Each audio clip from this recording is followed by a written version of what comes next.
Personne ne devrait découvrir une trahison précisément la veille de Noël, mais c'est ainsi que sa vie s'est effondrée. Et lorsque Marina pensa que rien ne pouvait être pire, un détail enfoui refit surface, quelque chose capable de tout changer, y compris ce qu'elle croyait savoir sur l'amour, la loyauté et sur elle-même. Toute la rue semblait figée dans le temps, tandis qu'une fine pluie de décembre tombait sur les lumières scintillantes de Noël. Les maisons du quartier arboraient des couronnes, des rennes pailletées, des étoiles dorées. Mais rien de tout cela n'atteignait Marina, pas cette nuit-là. Elle marchait lentement, le cœur battant de travers, essayant de comprendre comment la vie pouvait se renverser en quelques minutes. L'odeur de plats de Noël venait des fenêtres ouvertes, farces, dindes, épices, et semblait se moquer d'elle, lui rappelant ce qu'elle n'aurait pas cette année. Marina serrait son téléphone si fort que son bras en tremblait. L'écran affichait encore le dernier message qu'elle avait lu quelques minutes plus tôt. Un message qui ne lui était pas destiné. Un message que Seayo, l'homme avec qui elle avait partagé rêves, projets et secrets, avait envoyé à une autre femme. Ce n'était pas juste un flirt. Pas une simple conversation. C'était un rendez-vous. Une déclaration. Le genre de chose qui détruit le sol sous les pieds de quelqu'un. Et le pire, c'était pour aujourd'hui. Elle était rentrée plus tôt pour préparer une surprise de Noël pour eux deux. Un dîner simple, mais spécial. Seayo disait toujours qu'il adorait lorsqu'elle cuisinait, lorsqu'elle organisait tout avec attention. Marina avait dressé la table, placé des bougies rouges, disposé un panettone qu'il aimait.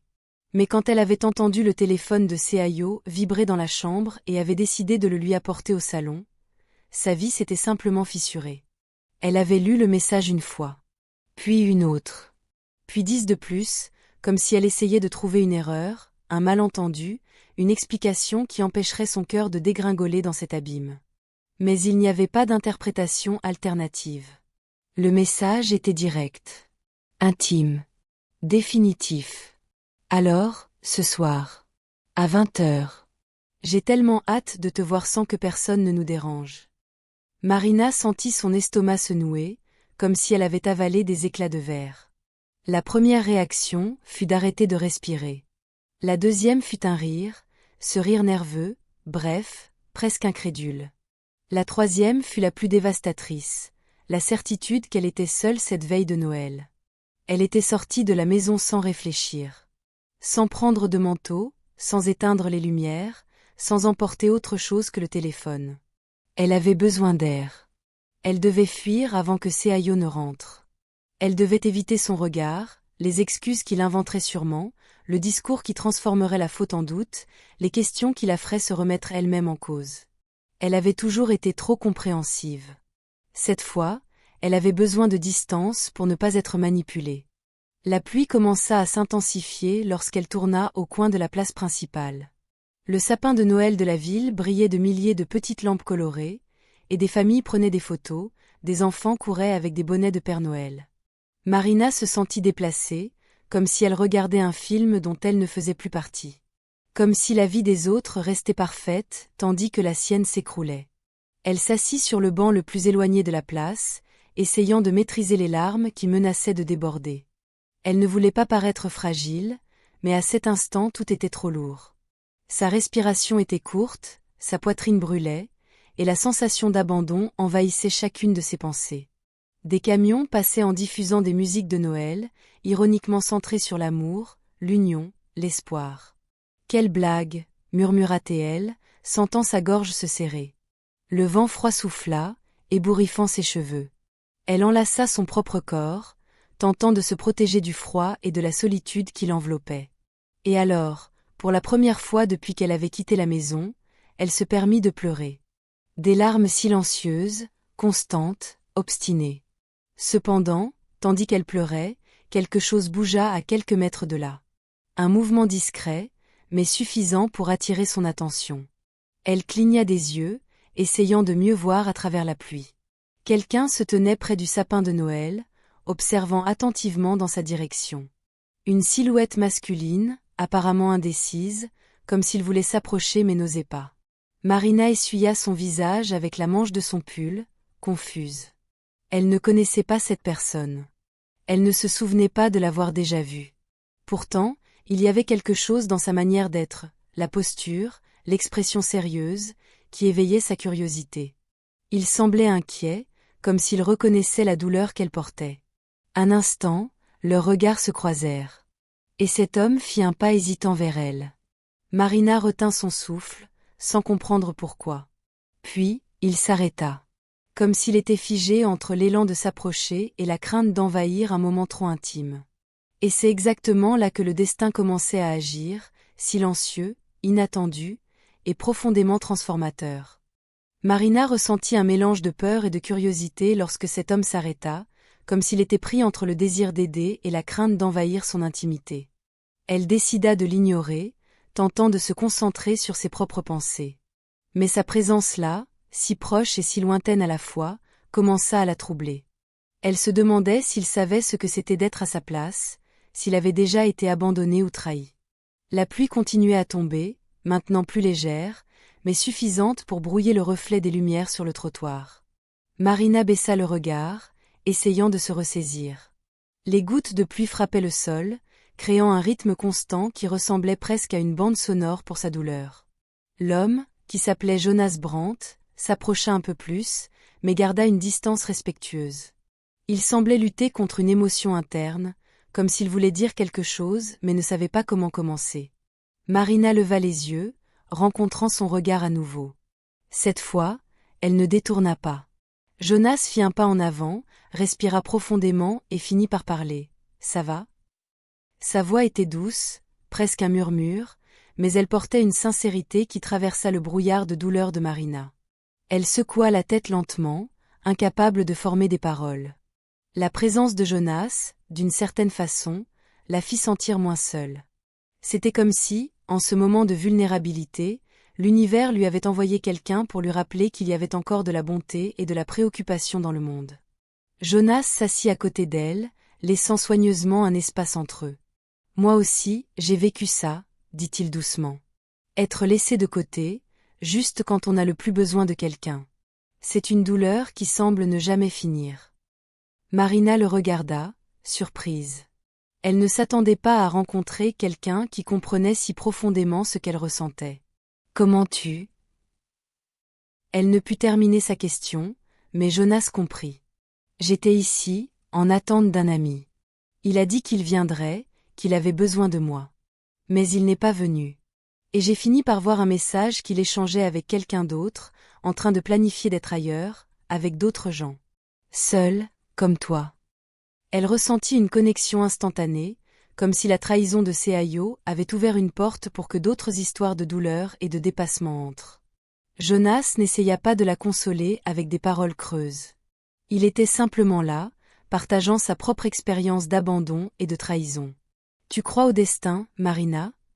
demanda Jonas, après un moment. « Parce que moi, je pense que nous ne sommes pas ici par hasard. Peut-être que c'est l'univers qui nous donne une chance de recommencer, de trouver quelque chose de nouveau quand tout semble perdu. » Marina réfléchit à cela. L'idée du destin l'avait toujours intriguée, mais elle n'y avait jamais vraiment cru. Maintenant, cependant, la possibilité que quelque chose de bon puisse surgir de cette douleur semblait être une lumière ténue au bout du tunnel. Elle ne savait pas si elle pourrait avancer, mais la présence de Jonas, la façon dont il parlait, lui donnait une sensation de réconfort et d'espoir qu'elle ne s'attendait pas à ressentir si tôt. Ils restèrent assis l'un à côté de l'autre, tandis que la place se remplissait de familles heureuses et d'enfants excités. À chaque moment qui passait, Marina sentait une petite partie de cette douleur se transformer en quelque chose de différent. Une acceptation graduelle, une compréhension que, malgré tout, la vie continuait. Et peut-être, juste peut-être, pourrait-elle trouver un nouveau chemin. La pluie s'était finalement transformée en une bruine légère qui faisait tout briller sous les lumières colorées. Marina sentait son visage chaud malgré le froid, comme si elle avait reçu un coup émotionnel encore pulsant. Jonas restait là, à côté d'elle, sans la presser, sans forcer la conversation. Simplement présent d'une manière qui ne l'étouffait pas. Et peut-être que c'était exactement ce dont elle avait besoin. Elle inspira profondément, tentant de remettre un peu d'ordre dans ses pensées. L'air sentait le pop-corn sucré et le charbon mouillé, parfum typique de cette place à l'époque de Noël. Des enfants couraient avec des sabres lumineux, des couples prenaient des photos enlacées, et chaque geste de bonheur semblait un rappel cruel de la soirée qu'elle aurait dû vivre, et qu'elle ne vivrait plus. Désolée. Je ne voulais pas paraître faible, murmura Marina, la voix vacillante alors qu'elle essuyait une larme obstinée. Tu ne parais pas faible, répondit Jonas calmement. Tu parais humaine. Ces deux mots la touchèrent plus qu'il n'aurait dû. Peut-être parce que personne, pas même Seayo, ne lui avait dit quelque chose d'aussi simple et d'aussi vrai depuis longtemps. Marina détourna le regard, sentant sa poitrine se serrer à nouveau en repensant au téléphone, aux messages, au dîner préparé avec tant de soin, et à la sensation d'avoir été remplacée sans préavis, sans dignité, sans même une fin officielle. La trahison ne concernait pas seulement l'autre personne. Elle concernait tout ce qu'elle avait donné, tout ce en quoi elle avait cru, tout ce qu'elle avait cessé d'être pour essayer de tenir dans une relation déjà brisée. J'ai vu quelque chose dans tes yeux, continua Jonas lentement. Ce genre de douleur que l'on essaie de cacher même à soi-même. Marina ferma les yeux un instant, tentant de respirer profondément avant que les larmes ne reviennent. Ce soir était censé être une belle soirée, dit-elle dans un souffle. J'avais tout préparé. Tout. Et lui, il a fixé un rendez-vous avec une autre. Comme si j'étais jetable. Le mot résonna entre eux, jetable. Lourd, froid, injuste. Jonas inclina légèrement la tête, sans la toucher, mais offrant une présence solide. Tu sais que ça en dit plus sur lui que sur toi, n'est-ce pas?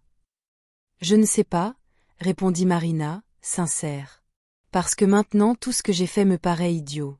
Chaque détail que j'ai soigné, chaque espoir que j'ai mis. Comme si j'avais vécu un mensonge. Comme si j'avais été la dernière à comprendre. C'était cette partie qui faisait le plus mal. Pas la trahison en elle-même, mais la sensation d'avoir été trompée alors qu'elle croyait être en sécurité. Jonas sembla comprendre exactement. Parfois, dit-il, les gens choisissent de tromper non pas parce qu'il manque quelque chose à la personne à leur côté, mais parce qu'il leur manque quelque chose à eux-mêmes. Du courage, du caractère, de la responsabilité. Ce n'est pas ta faute si quelqu'un ne sait pas aimer. Marina sentit son estomac se retourner. Cette phrase avait touché un point sensible, peut-être parce qu'elle avait essayé de trouver en elle-même un défaut pour justifier tout cela. Mais entendre une autre version, une version qui lui retirait ce poids, faillit presque la faire s'effondrer à nouveau. Je ne sais pas quoi faire maintenant, admit-elle. Pour l'instant, respire. C'est tout ce que tu as à faire. Jonas regarda devant lui, vers les lumières du grand sapin. Après, tu décideras du reste. Mais on ne décide rien en pleine douleur. Parce que la douleur ment. Ils gardèrent le silence pendant quelques secondes. Un silence calme, différent de celui qui blesse. Un silence qui permettait au cœur de respirer un peu. Marina observa les lumières clignoter, se rappelant vaguement quand Noël signifiait encore quelque chose pour elle. L'enfance avec ses parents, les soirées de rire, l'odeur de pain perdu et la sensation d'appartenance. C'était étrange comme tout pouvait changer si vite.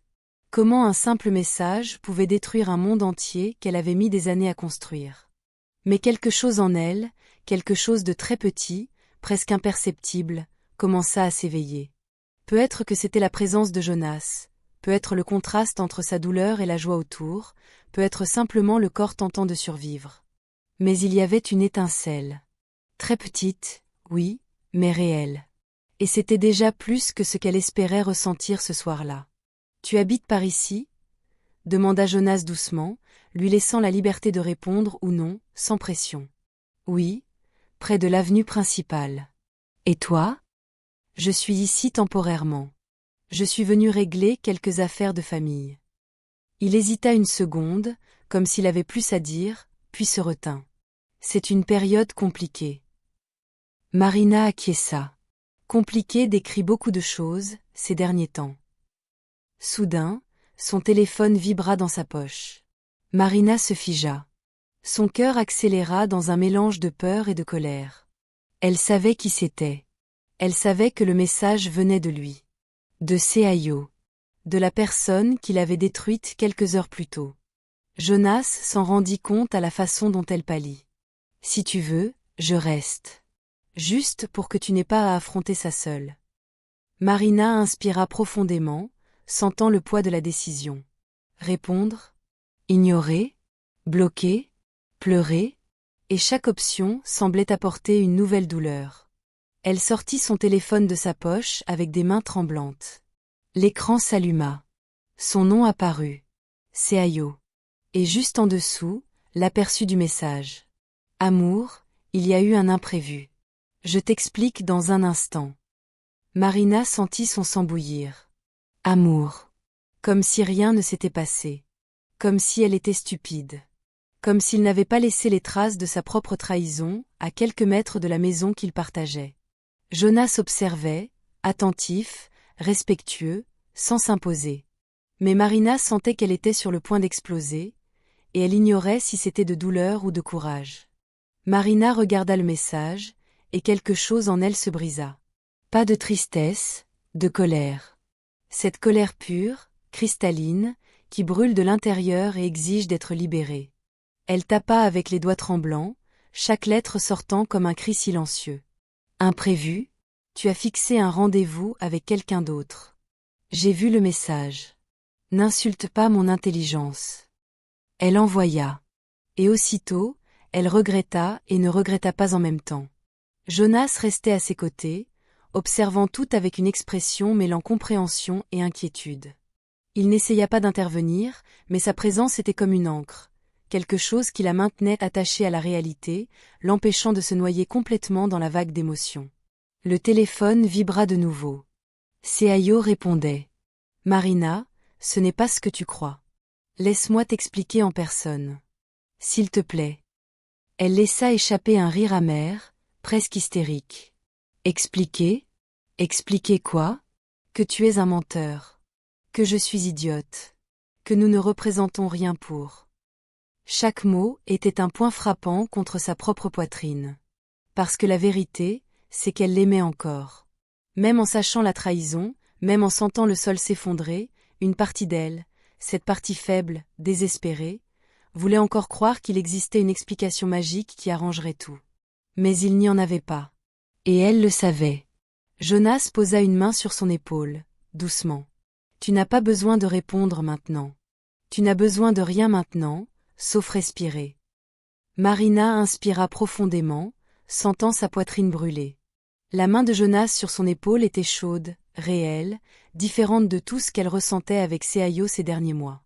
Avec Seayo, il y avait toujours cette sensation de marcher sur de la glace fine, sans jamais savoir quand elle allait se fissurer.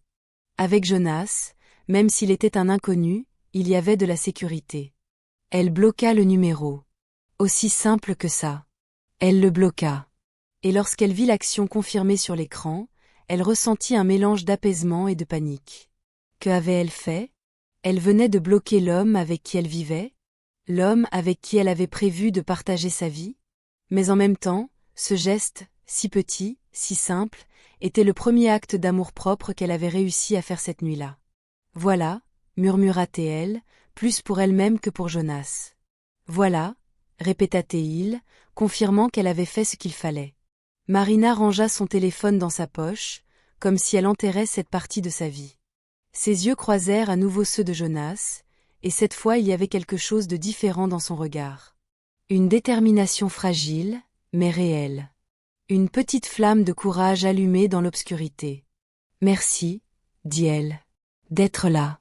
De ne pas essayer de me réparer. Personne n'a besoin de réparer personne, répondit. On a juste besoin de témoins. De quelqu'un qui nous voit tomber et ne nous juge pas pour ça. Ils restèrent là encore un moment, tandis que la nuit avançait et que la place commençait à se vider. Les familles s'en allaient, les enfants s'endormaient dans les bras de leurs parents, les couples s'enlaçaient sous les lumières. Et Marina et Jonas là, deux inconnus devenus compagnons de douleur dans une nuit qui aurait dû être une fête. Tu as un endroit où aller? Demanda Jonas, et il y avait une véritable inquiétude dans sa voix. Marina hésita. Rentrer signifiait affronter le vide de l'appartement, les bougies encore allumées, le panettone sur la table, le dîner que personne ne mangerait. Cela signifiait rester seule avec ses pensées, avec la douleur, avec la réalité que sa vie venait de changer radicalement. Non, je ne veux pas rentrer maintenant, admit-elle. Jonas hocha la tête, comme s'il s'y attendait. Il y a un café pas loin qui reste ouvert tard. Ils font un chocolat chaud qui est, eh bien, réconfortant. Si tu veux, On peut y aller. Sans pression. Sans obligation. Juste, être dans un endroit chaud. Marina le regarda, essayant de comprendre pourquoi un inconnu se souciait autant.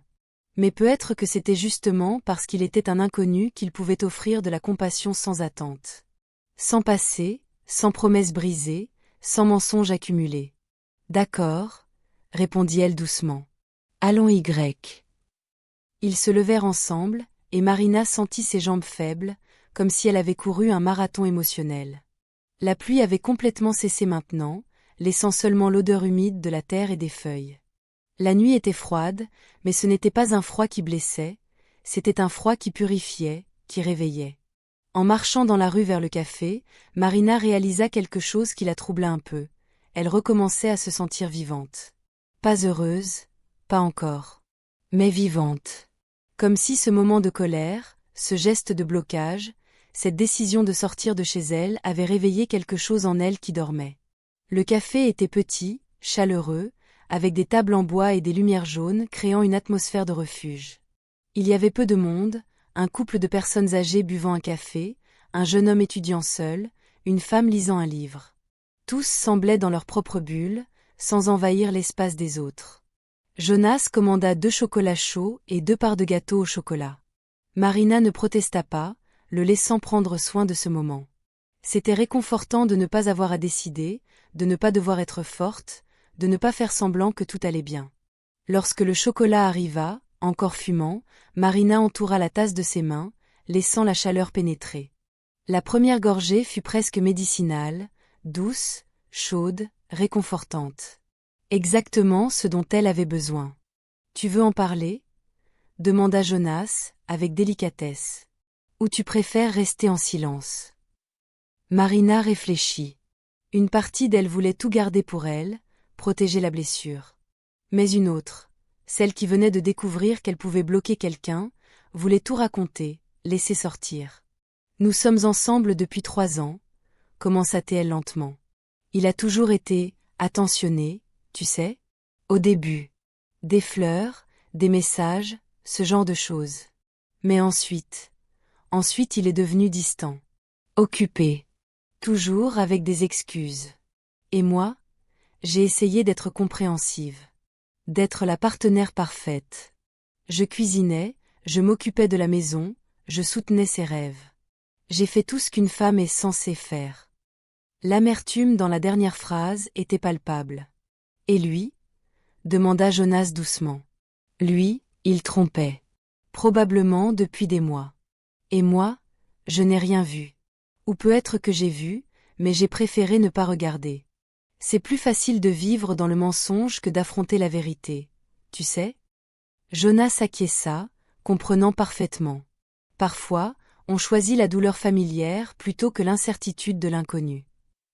Exactement, souffla Marina. Et maintenant je ne sais plus qui je suis sans lui. J'ai passé tellement de temps à essayer d'être ce qu'il voulait que j'ai oublié d'être moi.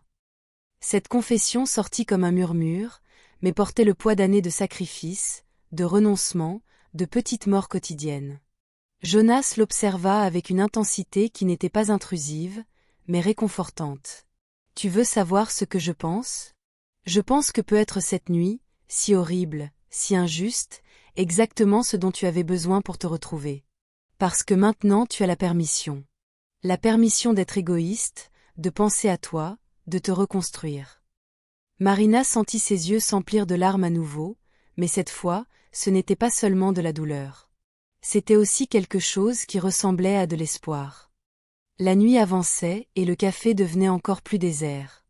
Marina et Jonas restaient là, parlant à voix basse, comme s'ils étaient dans un confessionnal. Le chocolat avait refroidi, mais aucun des deux ne s'en souciait. Il se passait quelque chose de plus important. Une connexion qui transcendait les mots, une compréhension mutuelle que seuls ceux qui ont déjà été trahis peuvent partager. « Tu sais ce qui est étrange ? » demanda Marina, brisant un silence qui avait duré quelques minutes. « Je devrais être furieuse. Et je le suis. Mais je suis aussi soulagée. Comme si une partie de moi savait déjà que quelque chose n'allait pas, et que maintenant je pouvais enfin arrêter de faire semblant que tout allait bien. » Jonas hocha lentement la tête. La trahison est comme ça. Elle fait mal, mais elle libère aussi. Parce que tu n'as plus besoin de gaspiller ton énergie à essayer de sauver quelque chose qui était déjà mort. Marina le regarda avec curiosité. Tu parles comme si tu avais vécu ça plusieurs fois. Pas plusieurs fois, répondit Jonas, et il y avait quelque chose dans sa façon de le dire qui laissa entendre qu'il y avait une histoire derrière. Mais une fois a suffi pour que j'apprenne la leçon. Et cette leçon m'a coûté cher. Il fit une pause, comme s'il réfléchissait à ce qu'il avait envie de révéler. Marina attendit, sans presser.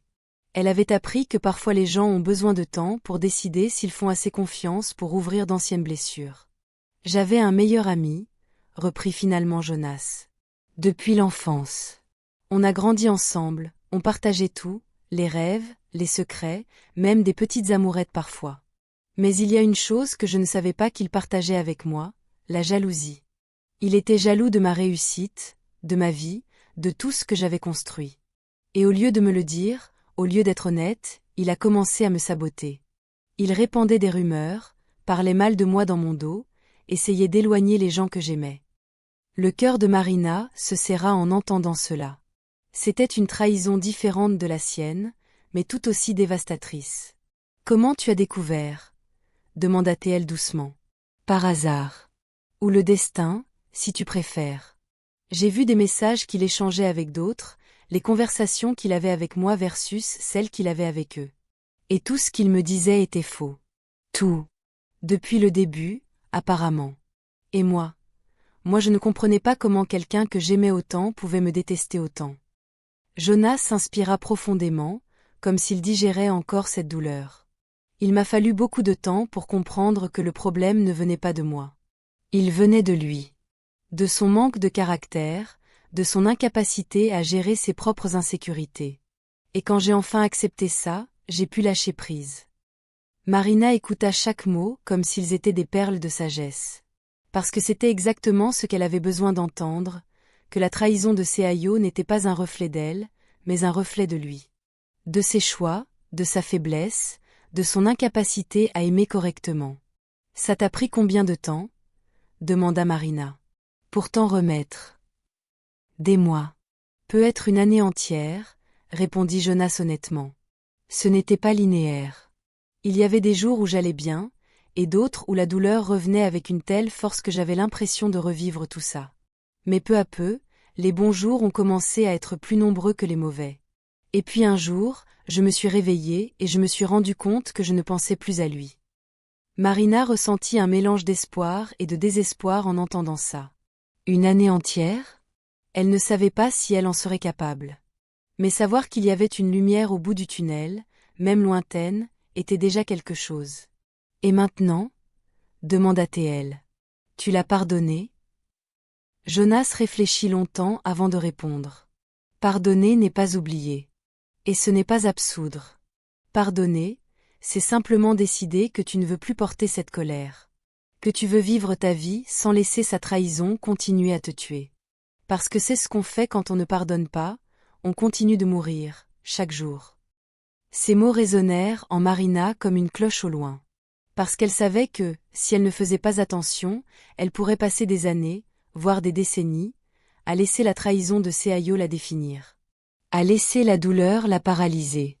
À laisser la colère consumer tout ce qui restait de bon en elle. « Tu crois que j'en suis capable ?» demanda Marina, presque inaudible. « Capable de pardonner ? Capable d'avancer ?» Jonas plongea ses yeux dans les siens, avec une certitude absolue. « Tu as déjà commencé. Tu as bloqué son numéro. Tu es sorti de la maison. Tu as choisi de ne pas répondre par haine. Tu fais tout ce qu'il faut, Marina. Tout ce que tu as à faire maintenant, c'est continuer. » Les larmes glissèrent à nouveau sur les joues de Marina, mais cette fois elles étaient différentes. Pas de désespoir, de soulagement.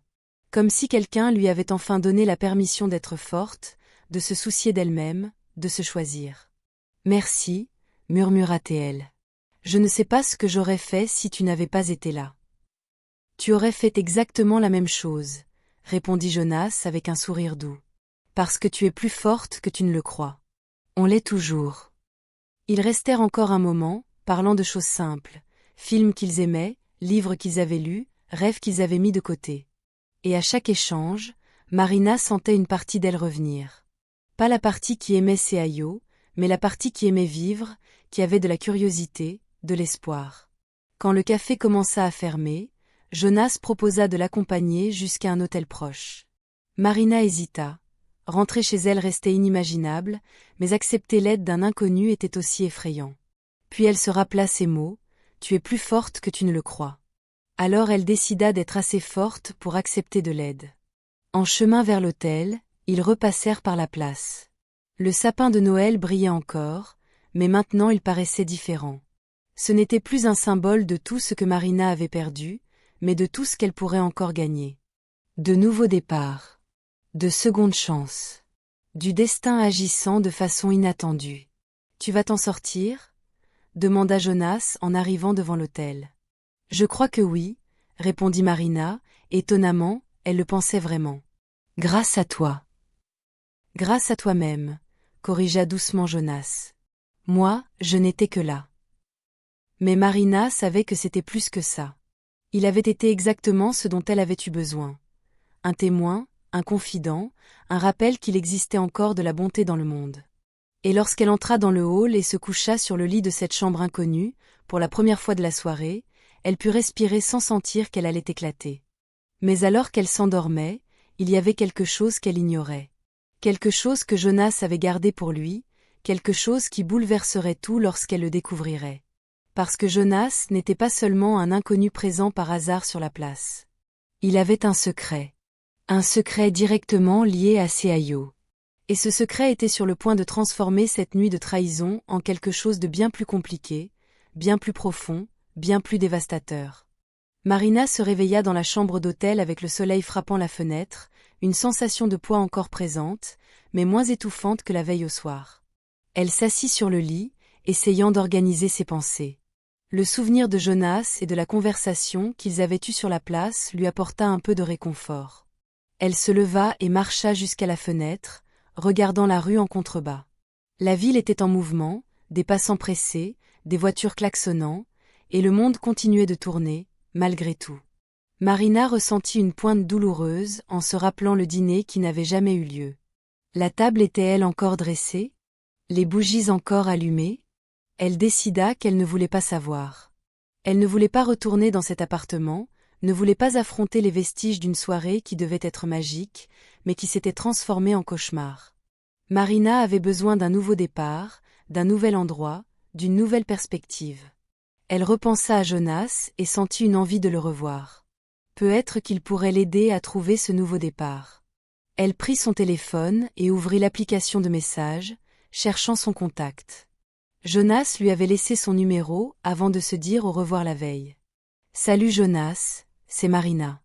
Je me suis réveillée et je ne sais pas vraiment quoi faire. Tu es dans les parages ?» Elle envoya le message, anxieuse de la réponse. Elle ne savait pas s'il serait disponible, mais elle avait besoin de quelqu'un qui comprenne, qui ne juge pas, qui n'essaie pas de tout réparer avec des solutions faciles. En attendant, Marina décida de prendre une douche. L'eau chaude frappant son visage fut presque une bénédiction, lavant la douleur de la veille, clarifiant son esprit. Elle s'habilla lentement, essayant de rassembler des forces pour affronter la journée. Jonas répondit rapidement. « Salut Marina, je viens de voir ton message. Je suis par ici, oui. Où es-tu? On peut se retrouver ?» Marina sourit, un sourire faible mais sincère. « Je suis à l'hôtel près de la place. On peut se voir pour le petit déjeuner? » « Bien sûr. Dans 30 minutes? » « Parfait. » Elle descendit au café de l'hôtel, le ventre noué d'anxiété. Elle ne savait pas ce qu'elle devait attendre de cette rencontre, mais elle savait qu'elle en avait besoin. Le café était presque vide, ce qui lui convenait. Marina préférait les endroits calmes, où elle n'avait pas à faire semblant d'être heureuse. Jonas arriva ponctuellement, avec un sourire fatigué mais chaleureux. « Bonjour », dit-il en s'asseyant en face d'elle. « Bonjour », répondit Marina, se sentant un peu plus légère en sa présence. Ils commandèrent du café et des toasts, et pendant qu'ils mangeaient, Jonas commença à parler de projets pour la journée. Et si on faisait un tour en ville? Découvrir de nouveaux endroits, peut être même aller dans un parc. Parfois, changer d'environnement aide à éclaircir l'esprit. Marina acquiesça. Ça me semble une bonne idée. J'ai besoin de me distraire. Ils se promenèrent dans la ville, passant par des places, des parcs, des rues commerçantes. À chaque pas, Marina avait l'impression de s'éloigner un peu plus de la douleur de la veille. Jonas était un excellent compagnon, sachant quand parler et quand se taire. Il partageait des histoires de sa vie, de voyages passés, de moments heureux et tristes, et chaque récit servait de pont pour que Marina partage aussi les siens. Dans un parc, ils tombèrent sur un petit marché de Noël. Des stands vendaient de l'artisanat, des plats typiques et des cadeaux. Marina s'arrêta devant un stand proposant de petits ornements de sapin faits à la main. Elle prit une étoile, passant ses doigts sur les bords dorés. « C'est joli, hein » commenta Jonas. « Oui » répondit Marina, mais son esprit était ailleurs. Elle pensait à la façon dont, autrefois, elle avait cru que Seayo était une étoile dans sa vie, brillante, constante, rassurante. Et maintenant, il lui paraissait seulement comme une ombre, quelque chose qui ne méritait plus son attention. Ils continuèrent de marcher, et à chaque pas, chaque conversation, chaque rire partagé, Marina se sentait un peu plus reconstruite. Ce n'était pas une guérison magique, mais c'était un début. Un signe que, malgré tout, la vie continuait. Lorsque le soleil commença à se coucher, Jonas proposa qu'ils retournent au café où ils s'étaient rencontrés. « Peut-être qu'on pourrait réfléchir à un plan pour toi, » dit-il. Marina accepta. Elle avait besoin d'un plan. Elle avait besoin de quelque chose pour l'aider à avancer, à reconstruire sa vie, à trouver un nouveau but. Au café, en buvant un nouveau chocolat chaud, Jonas commença à parler de possibles étapes à suivre. « Tu as déjà pensé à faire quelque chose de totalement nouveau ? Comme changer de ville, commencer un hobby, peut-être même un nouveau travail ?» Marina réfléchit. « J'ai toujours voulu écrire. Raconter des histoires. Mais je n'ai jamais eu le courage. Pourquoi ne pas commencer maintenant ? Écrire peut être thérapeutique. Et tu as déjà une histoire incroyable à raconter. » Marina sourit, l'idée prenant forme dans son esprit. Peut-être qu'écrire était exactement ce dont elle avait besoin. Une façon de traiter tout ce qui s'était passé, de transformer la douleur en quelque chose de créatif, en quelque chose qui pourrait aider d'autres personnes à se sentir moins seules. « Tu crois que j'en suis capable ?» demanda-t-elle. « J'en suis certain, » répondit Jonas. « Et si tu as besoin de quelqu'un pour lire, pour donner un avis, je suis là. » Marina ressentit une profonde gratitude. La présence de Jonas, sa compréhension, l'aidait à entrevoir un avenir qui lui semblait impossible auparavant. Et alors qu'elle réfléchissait à comment commencer cette nouvelle aventure, une sensation de détermination grandissait doucement en elle. Mais il restait un rebondissement auquel Marina ne s'attendait pas. Jonas avait quelque chose à révéler, quelque chose qui allait complètement changer la façon dont elle voyait Seayo et la trahison. « Marina, » commença Jonas, hésitant, « il y a quelque chose que je dois te dire à propos de Seayo. » Marina se figea, sentant son cœur s'emballer. « Quoi ?» Jonas inspira profondément, sachant que ce qu'il s'apprêtait à dire risquait de déclencher une nouvelle vague d'émotions. « Je le connais. D'une façon que tu n'imagines peut-être pas. » Marina sentit l'air quitter ses poumons. La façon dont Jonas avait dit cela, avec hésitation, avec gravité, indiquait clairement que ce n'était pas quelque chose de simple. Elle posa sa tasse de chocolat sur la table avec précaution, comme si tout mouvement brusque risquait de briser quelque chose en elle. « Comment ça, tu le connais ?» demanda-t-elle, la voix plus faible qu'elle ne l'aurait voulu. Jonas inspira profondément, passant la main sur son visage. Il y avait un conflit dans ses yeux, comme s'il avait lutté toute la nuit contre l'idée de révéler ça. « Je suis venu dans cette ville parce que j'ai reçu un appel. L'appel d'une femme qui disait avoir besoin d'aide. Que son petit ami, Seayo, était impliqué dans quelque chose de louche. Quelque chose qui pouvait nuire à beaucoup de gens. » Marina cligna des yeux, essayant de traiter les mots. « Quel genre de choses louches ?»« Des escroqueries, » répondit Jonas, et le mot tomba entre eux comme une pierre. « Seayo ne travaille pas dans un cabinet d'avocats, comme tu le crois certainement. Il travaille dans un réseau de fraude. Il convainc des femmes comme toi, d'investir dans des projets fictifs. Puis, il disparaît avec l'argent. » Marina sentit le sol s'effondrer sous ses pieds. Non. Ce n'était pas possible. Seayo était beaucoup de choses. Un traître, un menteur, un homme faible. Mais un criminel? Un escroc? Tu mens, dit elle, mais sa voix tremblait, révélant le doute qui commençait à s'installer. Je ne te dirai pas ça si ce n'était pas vrai, répondit Jonas calmement. La femme qui m'a appelé est l'une des victimes. Elle a perdu presque 100 000 reais. Et lorsqu'elle a tenté de le retrouver, elle a découvert qu'il avait disparu. Mais avant ça, elle a découvert qu'il faisait la même chose à d'autres femmes. En même temps. Marina sentit sa tête tourner. Les pièces commençaient à s'assembler d'une façon qu'elle ne voulait pas voir s'assembler. Les périodes où Seayo disparaissait en disant qu'il travaillait. Les voyages soudains. L'argent qu'il avait toujours sans jamais expliquer d'où il venait. La façon dont il encourageait à investir dans certains projets qu'elle avait refusés parce que quelque chose lui semblait étrange. « Pourquoi tu ne m'as pas dit ça hier soir ?» demanda Marina, sentant la colère commencer à bouillonner. « Parce que tu étais brisée, » répondit Jonas honnêtement. « Tu venais de découvrir une trahison. Si je t'avais dit que c'était pire que ce que tu pensais, que tu avais été trompée de façon bien plus profonde, je pense que tu te serais effondrée complètement.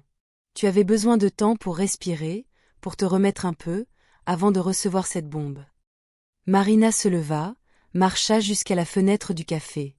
Elle observa les passants dans la rue, des gens qui avaient probablement des vies normales, sans trahison, sans fraude, sans secret dévastateur. Pourquoi est-ce qu'elle ne pouvait pas avoir une vie comme ça? Combien? Demanda-t-elle sans se retourner. Combien quoi? Combien d'argent il m'a demandé d'investir? Combien j'ai perdu? Jonas hésita. Tu as investi? Marina se retourna vers lui, des larmes coulant sur son visage. Oui. Il y a 3 mois. Il m'a dit que c'était un projet technologique, que ça rapporterait beaucoup. J'ai mis 30 000 reais. De l'argent que j'ai économisé pendant des années. De l'argent que je devais utiliser pour reprendre mes études, pour faire une formation que j'ai toujours voulu faire. Elle sentit le sol disparaître encore une fois. Ce n'était pas seulement son cœur qui avait été brisé. C'était aussi sa vie entière. Ses rêves. Son avenir. Jonas se leva et s'approcha d'elle, mais sans la toucher. Il resta simplement là, présent, témoin de la douleur qui explosait en elle. « Je suis désolé, » dit-il, avec une sincérité absolue. « Tu es désolé ?» Marina éclata d'un rire hystérique, presque incontrôlable. « Tu viens ici, tu me sauves d'une nuit de désespoir, tu me fais croire qu'il existe encore de la bonté dans le monde, et ensuite tu m'annonces que je suis victime d'une fraude? Que l'homme que j'ai aimé m'a volé? Que tout ce en quoi je croyais était un mensonge? Oui, répondit Jonas simplement. Et je suis désolé pour tout ça. Marina retomba sur sa chaise, l'impression d'avoir reçu un coup dans l'estomac. La trahison de Seayo n'était pas seulement émotionnelle. Elle était financière. Criminelle. Bien pire qu'elle n'aurait jamais imaginé. « Pourquoi tu me dis ça ?» demanda-t-elle, la voix minuscule, brisée. « Pourquoi tu n'es pas allé directement à la police ?»« Parce que, » répondit Jonas en se rasseyant face à elle, « la femme qui m'a appelé m'a demandé de parler d'abord avec toi. Elle pensait que tu pourrais être une alliée. Que tu pourrais aider à rassembler des preuves, à construire un dossier contre lui. Parce que plus il y a de victimes, plus le dossier est solide. » Marina le fixa, les yeux pleins de larmes. « Tu veux que j'aide à faire arrêter l'homme que j'ai aimé. »« Je veux que tu aides à arrêter un criminel, » corrigea Jonas doucement. « L'homme que tu as aimé n'a jamais existé. C'était une illusion. Une construction soigneusement fabriquée de mensonges. Le vrai Seayo est quelqu'un de très différent. » Marina se sentit comme dans un film, comme si rien de tout cela ne pouvait être réel. Mais en même temps, une partie d'elle savait que c'était vrai. Parce que les choses ne prennent vraiment sens que lorsqu'on voit toute l'image. Et maintenant, elle la voyait. « J'ai besoin de temps, » murmura-t-elle. « Je ne peux pas tout assimiler maintenant. »« Je sais, » répondit Jonas. « Et tu peux prendre tout le temps dont tu as besoin. Mais Marina, il y a encore quelque chose que tu dois savoir. » Elle leva les yeux vers lui, attendant la prochaine bombe. « La femme qui m'a appelée, la première victime que nous avons découverte, c'est ma sœur. Le cœur de Marina s'arrêta. Parce que maintenant, tout faisait sens. Pourquoi Jonas était là? Pourquoi il se souciait autant? Pourquoi il avait un secret? Il n'était pas seulement un inconnu compatissant. Il était quelqu'un avec un motif personnel. Quelqu'un qui avait perdu autant qu'elle.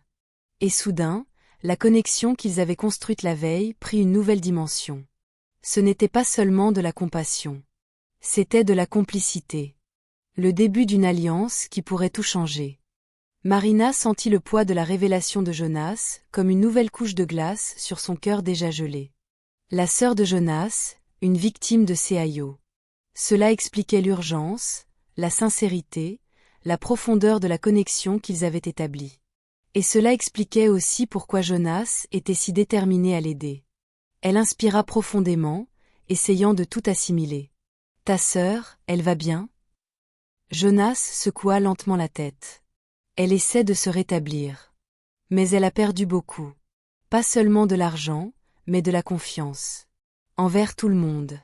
Y compris envers moi. Marina ressentit une pointe de culpabilité d'avoir remis en question sa sincérité. « Je suis désolée, Jonas. Je n'imaginais pas que c'était si grave. » Il acquiesça, mais son regard était lointain, comme s'il revivait les moments difficiles avec sa sœur. Elle m'a demandé de venir ici, d'essayer d'arrêter CIO avant qu'il ne fasse du mal à quelqu'un d'autre. Elle savait qu'il avait un schéma. Qu'il ne s'arrêterait pas avec toi. Marina sentit son estomac se retourner.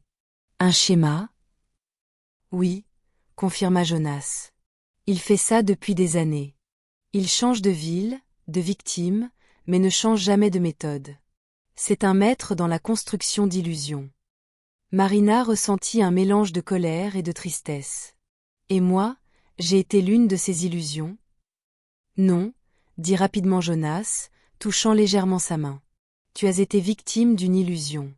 Et maintenant, tu as la chance de faire quelque chose. De l'aider à l'arrêter.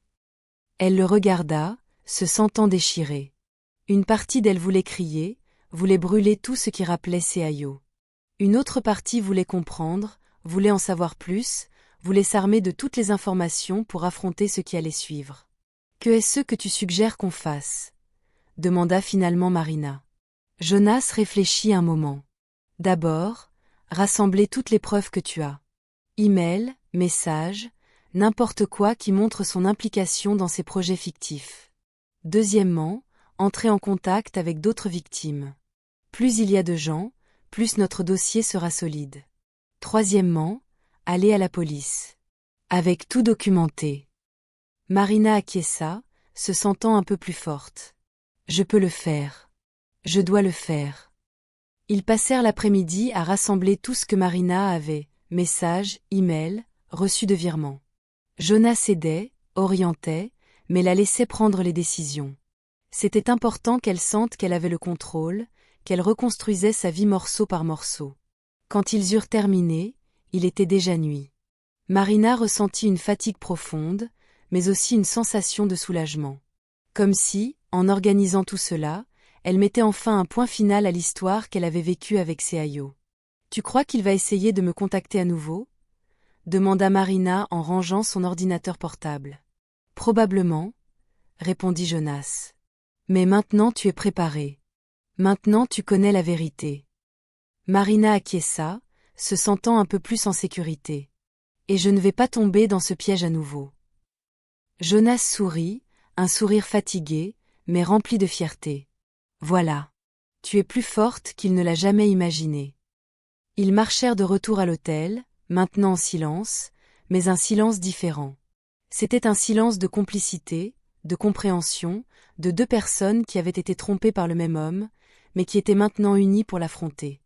En arrivant, Jonas s'arrêta et regarda Marina. « Tu vas t'en sortir. Souviens-toi que tu n'es pas seule dans tout ça. » Marina acquiesça, ressentant une gratitude profonde. « Merci, Jonas. Pour tout. » Il sourit doucement. « De rien, Marina. Dors bien. Demain sera un nouveau jour. » Et avec ces mots, il se dit au revoir et s'en alla, laissant Marina avec ses pensées et une nouvelle détermination. Elle entra dans la chambre, se sentant épuisée, mais aussi un peu plus légère. Comme si, en affrontant la vérité, elle avait commencé à se libérer du poids que Seayo représentait. Et alors qu'elle s'allongeait sur le lit, Marina repensa à tout ce qui s'était passé. La trahison, la découverte, l'alliance avec Jonas. Et pour la première fois depuis qu'elle avait découvert le message, elle sentit que peut-être, juste peut-être, il y avait un chemin à suivre. Un chemin qui n'incluait pas Seayo. Un chemin qui pourrait peut-être la mener à un nouveau départ. Mais ce que Marina ne savait pas encore, c'est que Seayo n'abandonnerait pas facilement. Il avait des plans qui l'impliquaient, qui impliquaient de l'argent et qui impliquaient de fuir la ville avant que tout ne soit révélé. Et ce rebondissement, cette nouvelle couche de conflit, était sur le point de se produire. La nuit était tombée silencieusement sur la ville, et Marina, malgré la fatigue, n'arrivait pas à dormir. Le plafond de la chambre d'hôtel lui paraissait plus menaçant qu'accueillant. Chaque fois qu'elle fermait les yeux, l'image de Seayo apparaissait. Pas le Seayo romantique, drôle, plein de promesses, mais celui que Jonas avait décrit. L'escroc. Le manipulateur. L'homme qui séduisait des cœurs uniquement pour vider des comptes bancaires et disparaître. Elle se tourna dans le lit, agitée. Sa respiration était courte, son esprit en accélération. La chambre était trop chaude, ou peut-être était-ce son corps qui ne trouvait aucun repos. C'était comme si quelque chose était tiré à l'intérieur d'elle, un fil attaché à un passé qu'elle voulait couper, mais qui restait emmêlé dans sa poitrine. Elle se leva et alla jusqu'à la fenêtre. La rue en bas était presque déserte, éclairée par des lampadaires jaunes qui projetaient de longues ombres sur l'asphalte mouillé. Noël imprégnait l'air, mais maintenant, au lieu de réconfort, il lui apportait une nostalgie douloureuse. L'odeur lointaine du bois brûlé, la faible lueur des décorations, tout semblait se moquer de la soirée qu'elle aurait dû vivre. Un nœud se forma dans sa gorge. Elle posa son front contre la vitre froide. Comment Seayo avait-il pu? Cette question martelait plus fort que toutes les autres. Pourquoi trahir? Pourquoi mentir? Pourquoi voler quelqu'un qui avait cru en lui, qui avait ouvert des portes, qui avait ouvert son cœur? Marina ferma les yeux, et un souvenir net surgit. 3 mois plus tôt. Seayo souriant en la serrant dans la cuisine. Il disait avoir un projet innovant, qu'il devait réunir des fonds rapidement et qu'il ne faisait confiance qu'à elle. Marina, enchantée, l'avait cru. Elle avait fait un virement. Elle avait demandé si c'était sûr. Il avait juré que oui. Il avait dit qu'elle était la seule personne qu'il voulait à ses côtés quand tout réussirait. Le mensonge était là, entier. Et elle l'avait avalé comme s'il était vrai. La trahison, ce n'était pas seulement le rendez-vous avec une autre femme. C'était tout le reste. C'était tout en même temps. Marina sentit l'air lui manquer. Elle revint vers le lit, s'assit au bord, serrant ses jambes contre elle. Elle pensa à appeler Jonas, mais il était tard. Elle ne voulait pas paraître désespérée, même si elle l'était. Mais avant qu'elle ne puisse décider quoi que ce soit, le téléphone vibrant sur la table de chevet fit geler tout son corps. Elle n'avait pas débloqué Seayo. Alors qui pouvait bien écrire à cette heure-ci? Elle attrapa l'appareil avec des mains tremblantes. Un numéro inconnu. L'aperçu du message apparut à l'écran.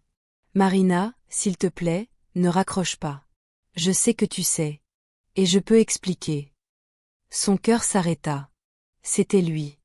Même bloqué, Seayo trouvait un moyen. Une autre carte SIM. Un autre numéro. Un autre mensonge. Marina resta immobile, fixant l'écran comme si elle pouvait l'incinérer du regard. La colère monta d'un coup, chaude, pulsante, presque violente. Elle appuya sur le bouton latéral, éteignit l'écran. Puis le ralluma. Le message était toujours là, comme une menace silencieuse. Au fond d'elle, elle le savait, Seayo n'abandonnerait pas facilement. Il n'abandonnait jamais quand il s'agissait de garder le contrôle. Le téléphone vibra de nouveau. Un autre message. Tu ne comprends pas ce qui se passe. Donne-moi 10 minutes. Juste ça. Marina sentit une vague glacée lui parcourir la colonne vertébrale. Il semblait désespéré. Et ce n'était pas normal. Seayo n'était pas le genre d'homme qui suppliait. C'était le genre qui manipulait. Qui sculptait les situations pour paraître victime. Cette urgence, quelque chose n'allait pas. Le téléphone vibra une troisième fois. C'est une question de vie ou de mort. Marina, effrayée, fit un pas en arrière, comme si cela pouvait la mettre en sécurité. Mais son esprit était déjà en alerte. Vie ou mort? Était-ce seulement un autre stratagème? Une nouvelle mise en scène? Un théâtre destiné à la faire céder? Ou bien, Seayo était-il réellement impliqué dans quelque chose de plus grave qu'elle ne l'imaginait? Avant qu'elle n'ait pu se décider, quelqu'un frappa à la porte de la chambre. 3 coups légers, mais fermes. Marina se figea. Marina? La voix était étouffée, mais inconfondable. C'est moi. Jonas. Elle courut vers la porte, regarda par le judas et sentit un soulagement fissurer une part de sa tension. Elle ouvrit rapidement. Jonas, qu'est-ce qu'il se passe? Demanda-t-elle, tentant d'avoir l'air calme. Mais Jonas n'était plus le même que plus tôt. Le visage fermé. Le regard tendu. La poitrine se soulevant rapidement. Il faut qu'on parle. Maintenant. Il entra dans la chambre sans attendre d'invitation, fermant la porte derrière lui. J'ai reçu une information qui change tout. Marina sentit son estomac se tordre. Que est-ce qui s'est passé? Jonas passa une main dans ses cheveux, clairement nerveux. Ma sœur, elle a reçu un appel. D'une des complices de Seayo. Marina ouvrit grand les yeux. Des complices? Oui. Il n'a jamais travaillé seul. Mais cette femme. Jonas s'inspira profondément, elle a décidé de parler. Parce que le système est en train de s'écrouler. Et elle sait qu'elle va couler avec si elle ne se dépêche pas. Marina sentit sa gorge s'assécher. Que est-ce qu'elle a dit? Jonas la regarda, son regard mêlant urgence et inquiétude profonde. Que Seayo va essayer de fuir la ville. Aujourd'hui. Et qu'avant de partir, il veut te voir. Marina recula d'un pas, tout son corps tremblant. Me voir? Pourquoi? Jonas hésita. Et cette hésitation l'effraya encore plus. Parce que tu es la dernière pièce qui lui manque pour finaliser l'un des coups. Il a besoin d'accéder à un document à ton nom. Un document dont tu n'as même pas connaissance. Marina sentit sa tête tourner. Comment ça, un document? Marina, dit Jonas, s'approchant, la voix basse et ferme. Seayo a enregistré une fausse entreprise en utilisant tes informations. Ton nom. Ton CPF. Il compte utiliser cette entreprise pour détourner de l'argent avant de disparaître. Le sol disparut sous elle. La pièce rétrécit. L'air devint lourd. Marina posa une main sur le mur pour ne pas tomber. Il m'a impliqué dans un crime? Sans que je sache. Oui, confirma Jonas. Et c'est pour ça qu'il est désespéré. Sans toi, il ne peut pas finaliser l'arnaque.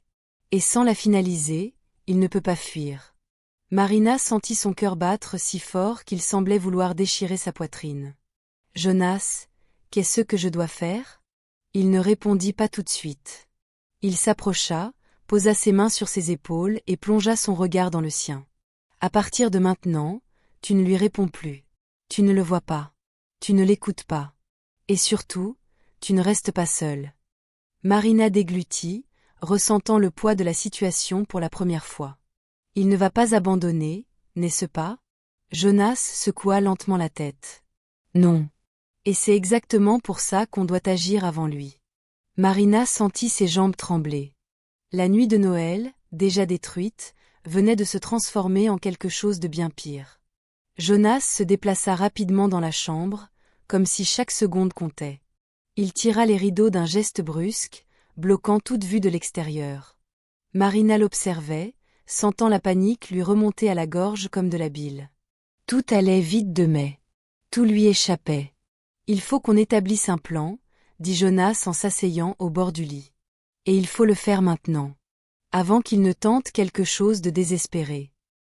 Marina s'assit à côté de lui, le corps encore tremblant. Il sait où je suis? Comment il a eu mon numéro? Il a toujours su où tu étais, répondit Jonas, une pointe de culpabilité dans la voix. Seayo a des contacts. Des gens qui travaillent avec lui. Des gens qui l'aident à suivre ses victimes. C'est une partie du système. Le mot « victime » résonna en Marina comme une cloche funèbre. Elle n'était pas seulement une femme trompée. Elle était une victime de crime organisé. La réalité la frappa comme un coup dans le ventre. Alors il peut venir ici? Demanda TL, la voix presque inaudible. Oui. Et il va probablement essayer. Jonas se leva, alla jusqu'à la fenêtre et regarda entre les rideaux. Mais pas tant que je suis là. Tant que tu es avec moi. Marina ressentit un mélange de reconnaissance et de peur. Jonas était son ancre, mais aussi un rappel qu'elle était en danger réel. Ce n'était plus une question de cœur brisé. C'était une question de sécurité. Que est-ce que ta sœur a dit exactement? Demanda Marina, tentant de rassembler des informations, d'appréhender l'ampleur de la situation. Jonas s'inspira profondément, comme si revivre cette conversation lui faisait mal. Elle a dit que Seayo a une échéance. Jusqu'à demain soir. S'il n'arrive pas à conclure cette arnaque, il perd une grosse somme d'argent. De l'argent qui ne lui appartient pas. De l'argent qui appartient à des gens très dangereux. Le cœur de Marina accéléra. Des gens dangereux. Oui. Seayo ne travaille pas seul. Il n'est qu'un opérateur dans un réseau plus grand. Un réseau impliquant du blanchiment d'argent, de la fraude à grande échelle, peut être même pire. Jonas se tourna vers elle. Et ces gens ne plaisantent pas avec l'argent. Marina se leva et commença à marcher d'un bout à l'autre de la pièce, comme un animal en cage.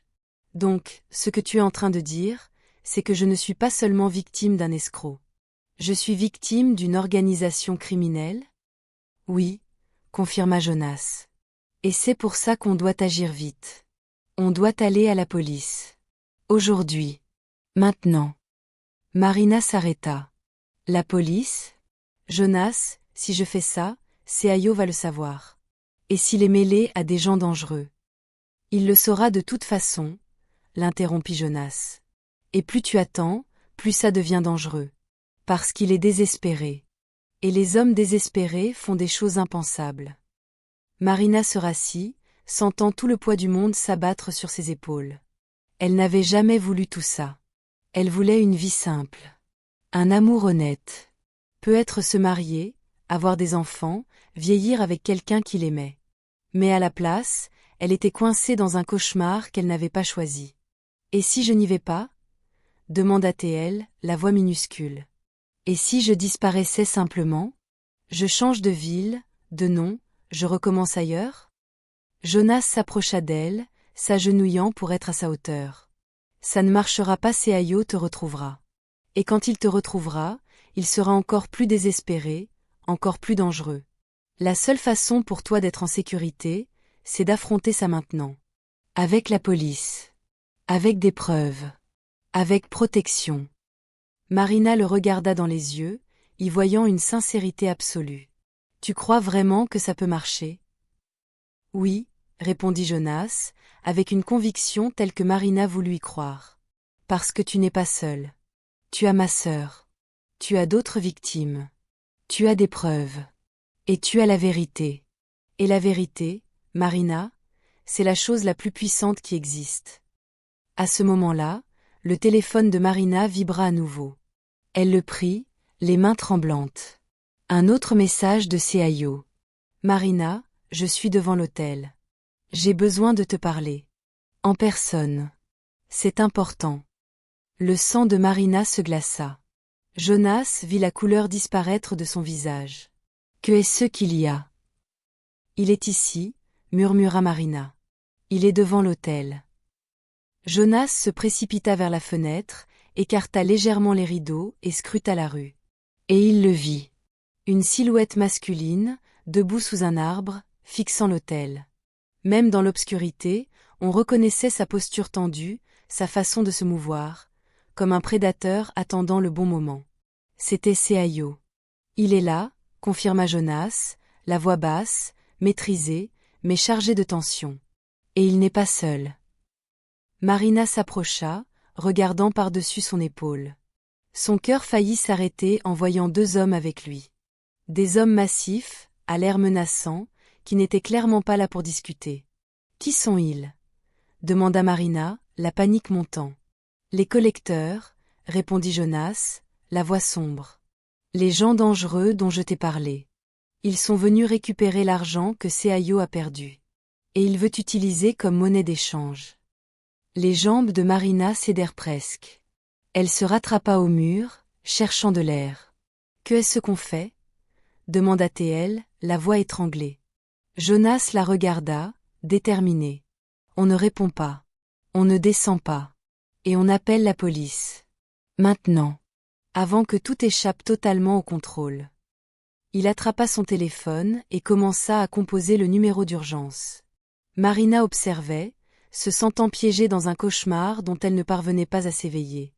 Tout avait commencé avec un message. Un simple message de trahison. Et maintenant, elle était plongée dans une situation impliquant une organisation criminelle, des hommes dangereux et une lutte pour sa propre sécurité. La voix de l'opératrice de police répondit.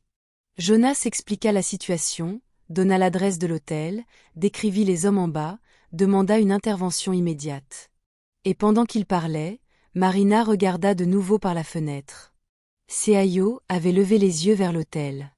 Et lorsqu'ils semblèrent se fixer exactement à l'endroit où elle se trouvait, même s'ils ne pouvaient pas la voir derrière les rideaux, un frisson glacé parcourut l'échine de Marina.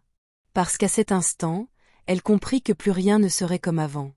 La nuit de Noël s'était transformée en quelque chose de bien plus grand, bien plus dangereux, bien plus réel que tout ce qu'elle aurait pu imaginer. Et la véritable bataille ne faisait que commencer. La sirène de la police résonna dans la rue, déchirant la nuit comme un cri de salut. Marina vit les lumières bleues et rouges illuminer la chambre, créant des ombres qui dansaient sur les murs. En bas, Seayo et les deux hommes se déplacèrent brusquement, comme des cafards surpris par la lumière. Seayo s'enfuit d'un côté, les collecteurs de l'autre. La police était arrivée juste à temps, empêchant que quelque chose de pire ne se produise. Jonas s'inspira profondément, son corps se détendant légèrement. Voilà. Maintenant tu es en sécurité. Mais Marina savait que « en sécurité » était un mot relatif. Les policiers sortirent des voitures, courant derrière Seayo et les deux autres hommes. Il y avait des cris, des ordres, le bruit de quelqu'un plaqué au sol. Tout se passait très vite, comme un film accéléré. Des coups frappés à la porte de la chambre interrompirent le moment. Police fédérale. Ouvrez la porte. Jonas s'approcha et ouvrit. Deux policiers entrèrent, armes visibles mais non braquées. L'une était une femme d'âge mûr, au visage sérieux et aux yeux qui semblaient avoir tout vu. L'autre était un homme plus jeune, avec la même détermination dans le regard. « Marina Oliveira » demanda la femme. « Oui » répondit Marina, la voix faible. « Je suis la commissaire Fernanda. Nous avons besoin que vous descendiez pour faire une déposition. Nous avons arrêté Seayo et les deux hommes qui l'accompagnaient. Mais nous avons besoin de vos informations pour monter le dossier complet. » Marina acquiesça, encore sous le choc. Tout allait si vite.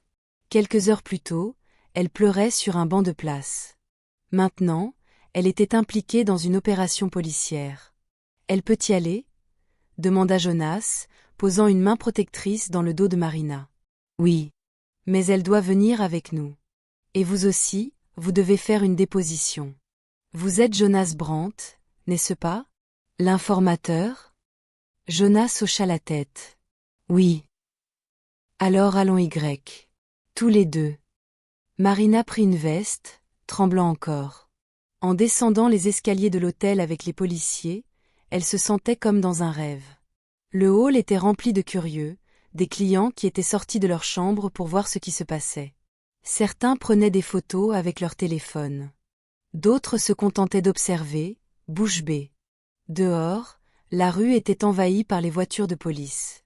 Seayo était placé dans l'un des véhicules, les mains menottées, le visage empreint de rage et de désespoir.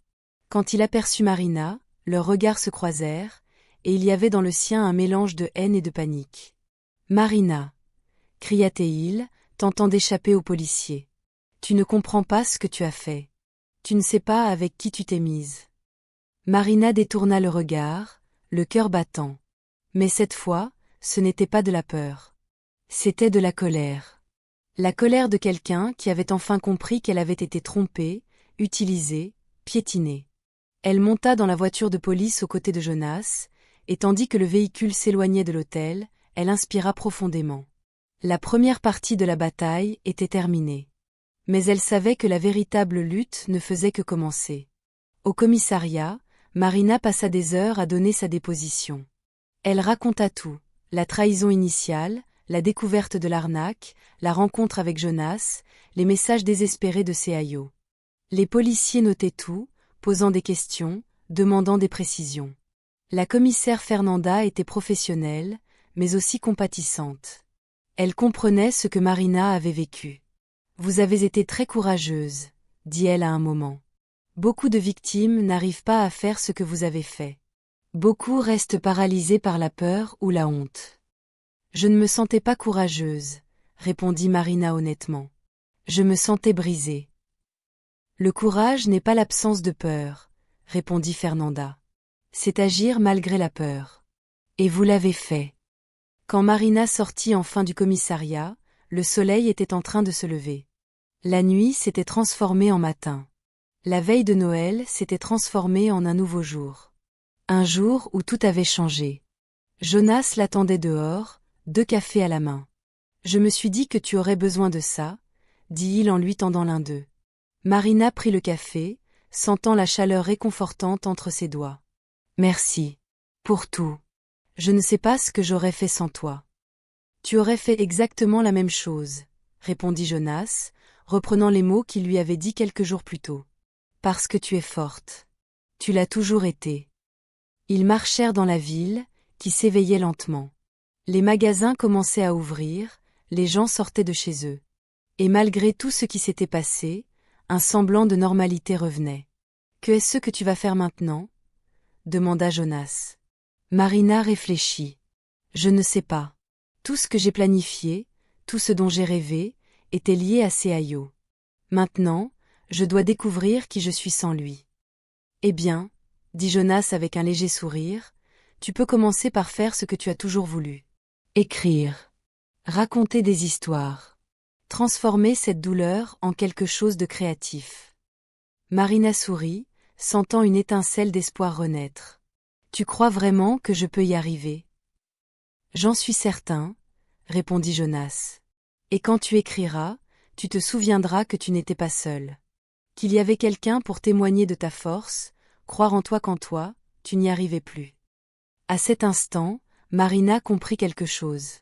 La trahison de Seayo avait détruit un monde. Mais elle avait aussi créé de l'espace pour qu'un autre monde naisse. Un monde où elle était la protagoniste. Un monde où elle avait du pouvoir. Un monde où elle pouvait choisir son propre chemin. Et en marchant dans la ville avec Jonas, café à la main, regardant le soleil se lever sur les bâtiments, Marina sentit enfin qu'elle pouvait respirer de nouveau. La nuit de Noël avait été dévastatrice. Mais le matin de Noël, ce matin froid, clair, rempli de possibilités, était prometteur. Et pour la première fois depuis le début de tout ça, Marina s'autorisa à croire que peut-être, juste peut-être, tout irait bien.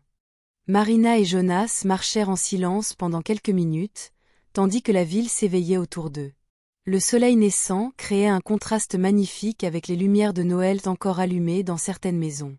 La beauté de la scène contrastait avec la dure réalité que Marina vivait. « Tu sais, » commença Marina, « quand j'imaginais passer la veille de Noël seule, je pensais à quelque chose de complètement différent. Une nuit de réflexion, peut-être de solitude, mais pas ça. Pas une révélation aussi choquante. » Jonas acquiesça, comprenant la profondeur de cette réflexion. La vie a une façon étrange de nous surprendre, tu ne trouves pas ? Parfois, les pires nuits nous mènent aux meilleurs jours. Marina sourit, malgré la tension. Tu vois toujours le bon côté des choses. Pas toujours, admit Jonas. Mais j'essaie. Parce que si on ne tente pas de voir quelque chose de positif, la douleur finit par nous engloutir. Ils arrivèrent dans une petite place où quelques personnes promenaient leurs chiens, d'autres faisaient du jogging. Le mouvement de la vie quotidienne était réconfortant, mais aussi un rappel que le monde continuait de tourner, peu importe ce qui lui arrivait. « Tu crois que je vais réussir à surmonter tout ça ?» demanda Marina, regardant Jonas. « Que je vais réussir à avancer. » Jonas hocha la tête, assuré. « Tu as déjà survécu à la nuit la plus difficile de ta vie. Et oui, tu vas avancer. Mais ce ne sera pas facile. Il y aura des jours difficiles, des jours où tu remettras tout en question. Mais il y aura aussi des jours de victoire, des jours où tu regarderas en arrière et verras tout le chemin parcouru. Marina sentit une nouvelle vague de détermination. Elle savait qu'elle devait agir, prendre des décisions qui l'éloigneraient de cette situation. Et peut-être qu'elle pourrait utiliser tout cela comme inspiration pour son écriture. Transformer la douleur en article. En quelque chose qui aiderait d'autres personnes à comprendre leurs propres blessures. Ils s'assirent sur un banc de la place, et Jonas sortit un carnet de sa poche. J'écris aussi. Ça aide à tout digérer. Tu veux voir? Il ouvrit le carnet et lui montra quelques notes. Marina lut, se sentant connectée. Les mots de Jonas étaient simples, mais profonds. Il parlait de perte, de colère, de reconstruction. Et elle sentit que peut-être, juste peut-être, elle pourrait en faire autant. Je peux t'emprunter ça? Demanda Marina. Bien sûr. Et si tu as besoin d'aide pour commencer, je suis là. Marina sourit, se sentant un peu plus légère. Merci, Jonas. Ça compte vraiment beaucoup. Ils restèrent là, observant la vie défiler, tandis que Marina commençait à esquisser mentalement sa propre histoire. Elle pensait à la manière de transformer tout ça en quelque chose qu'elle pourrait partager, quelque chose qui pourrait inspirer d'autres personnes. Mais alors que l'espoir commençait germer, la réalité pesait toujours. Seayo était arrêtée, mais qu'est-ce que cela signifiait pour elle? Comment ferait-elle face à l'exposition publique, à la honte, à la... Tu crois que les gens vont me juger? Demanda Marina, la voix chargée d'insécurité. Jonas la regarda, les yeux emplis de sincérité. Oui, certains le feront. Mais d'autres te soutiendront. Et rappelle-toi, tu es la victime. Tu n'as rien fait de mal. Marina acquiesça, mais elle savait que la société ne voyait pas toujours les choses ainsi. Elle devait se préparer non seulement à la douleur émotionnelle, mais aussi au jugement public. J'ai besoin d'un plan, dit-elle, déterminée. Un plan pour gérer tout ça. La police, les médias, ma propre vie. Jonas approuva. D'abord, tu as besoin d'un avocat. Quelqu'un qui pourra te guider, te dire quoi faire. Ensuite, tu dois t'éloigner un peu. Peut-être aller chez un ami, un membre de ta famille. Et enfin, tu dois commencer à reconstruire ta vie. Avec de nouveaux rêves, de nouveaux projets. Marina sentit une nouvelle force monter en elle. Elle savait qu'elle devait agir, prendre des décisions. Et qu'elle pourrait peut-être transformer tout cela en écriture, en quelque chose qui aidait les autres. Ils retournèrent à l'hôtel, pour que Marina puisse récupérer ses affaires et planifier la suite. En montant, elle pensait à quel avocat appeler, en qui elle pouvait avoir confiance, comment reconstruire sa vie. En arrivant dans la chambre, Marina commença à ranger ses affaires. Jonas resta à côté, prêt à aider. Tu as quelqu'un pour t'accompagner? Un ami, quelqu'un de ta famille? Marina réfléchit un instant. Ma mère. Elle habite dans une autre ville, mais je peux l'appeler. Elle comprendra. Jonas hocha la tête. Parfait. Et pendant ce temps, je vais essayer de contacter un avocat que ma sœur connaît. Quelqu'un spécialisé dans ce genre de cas. Marina ressentit une gratitude profonde. Tu n'es vraiment pas obligé de faire tout ça, Jonas. Je sais, répondit-il. Mais j'en ai envie. Et tandis que Marina appelait sa mère, Jonas sortit pour contacter l'avocat. Elle sentit une vague d'apaisement en entendant la voix de sa mère au bout du fil. Quelqu'un qui l'aimait inconditionnellement. Quelqu'un qui ne la jugerait pas. Allô, maman, dit Marina, essayant de garder la voix stable. Ma fille, il s'est passé quelque chose? Tu n'appelles jamais si tôt. Marina inspira profondément. Oui, maman. Il s'est passé quelque chose. Et j'ai besoin de ton aide. La voix de sa mère fit s'effondrer Marina de l'intérieur. C'était comme revenir dans un lieu sûr après avoir traversé une tempête interminable. Elle inspira profondément avant de répondre, essayant de contenir le tremblement dans sa voix. Maman, je vais tout expliquer quand j'arriverai. Mais je dois quitter cette ville aujourd'hui. C'est sérieux. Silence à l'autre bout de la ligne. Mais un silence chargé d'une inquiétude maternelle palpable. Ma fille, Tu es blessé? Il t'a fait quelque chose? Marina ferma les yeux. La question résonnait plus profondément qu'elle ne l'aurait voulu. Il ne m'a pas fait de mal physiquement. Mais il a fait pire, maman. Des choses que j'essaie encore de comprendre. Sa mère inspira, tremblante. Viens à la maison. Dans l'état où tu es. Je m'occupe de tout ici. Marina ne put retenir les larmes qui commencèrent à couler. Cette invitation était tout ce dont elle avait besoin. Un port sûr, une étreinte qu'elle n'avait pas encore reçue. Merci, maman. Je t'aime. Moi aussi, ma fille. Viens vite. Quand elle raccrocha, elle sentit tout son corps trembler, comme si ce n'était qu'à cet instant que le monde réel s'était remis en place. Comme si, dans ce simple appel, elle avait enfin retrouvé quelque chose que Seayo lui avait volé pendant des mois. La direction. Le but. La famille. Jonas revint dans la chambre quelques minutes plus tard. Son regard portait l'inquiétude, mais aussi une détermination silencieuse, la même que Marina sentait naître en elle. J'ai réussi à parler avec l'avocate recommandée par ma sœur, dit-il en refermant la porte derrière lui. Elle s'appelle Docteur Patricia. Elle peut te recevoir aujourd'hui. Elle préfère tout faire en personne pour garantir ta protection juridique le plus tôt possible. Protection juridique, répéta Marina, comme si elle devait encore s'habituer à cette idée. Jamais, dans toute sa vie, elle n'aurait imaginé avoir besoin de police, d'avocat, de preuves. Rien de tout cela ne faisait partie de ses plans, de ses rêves, mais Seayo avait franchi toutes les limites. Elle a dit que tu dois apporter tout ce qu'on a réuni hier. Tous les captures d'écran, les transferts, les conversations. Ça aidera à construire l'accusation. Marina acquiesça. Je vais y aller. Je veux faire ça correctement. Je veux me débarrasser de tout ça, de mon nom, de tout. Jonas s'approcha doucement, comme s'il évaluait sa solidité émotionnelle. Et, ta mère? Elle a répondu. Marina sourit pour la première fois depuis l'aube. Un sourire fragile, mais réel. Oui. Je vais chez elle aujourd'hui. Elle sait que quelque chose ne va pas, mais elle n'a pas insisté. Elle m'a juste dit de venir. Jonas poussa un soupir de soulagement. C'est bien. Tu as besoin d'un endroit sûr, Marina. Elle l'observa quelques secondes. Et elle remarqua la fatigue dans ses épaules, l'inquiétude encore inscrite sur son visage. Il traversait tout cela aussi.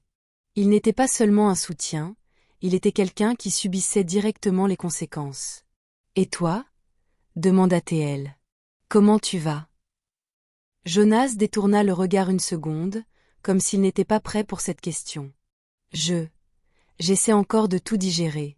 Voir Seayo arrêté, savoir que ma sœur va enfin avoir justice, c'est beaucoup.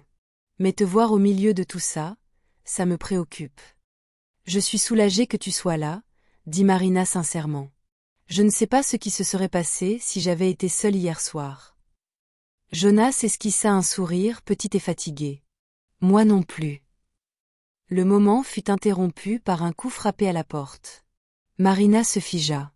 Pendant une seconde, la peur revint, brutale, un réflexe instantané.